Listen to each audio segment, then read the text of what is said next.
కూర్చోండి, అక్కడే కూర్చోండి. మనం తిరుమలకు వెళ్తే ఎక్కడో చోట కూర్చుంటాం కదా, ఇదే మనకు అయోధ్య. కూర్చోండి అక్కడ ఎక్కడో చోట.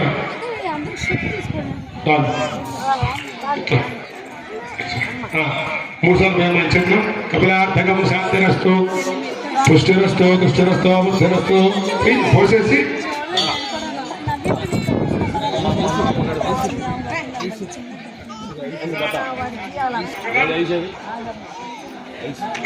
दुष्टिरस्तु वृद्धिरस्तु विश्वमस्तु आरोग्यमस्तु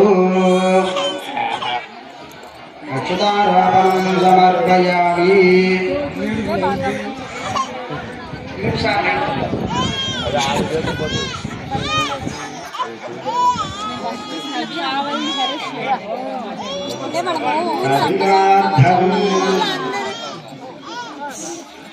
शान्तिरस्तु।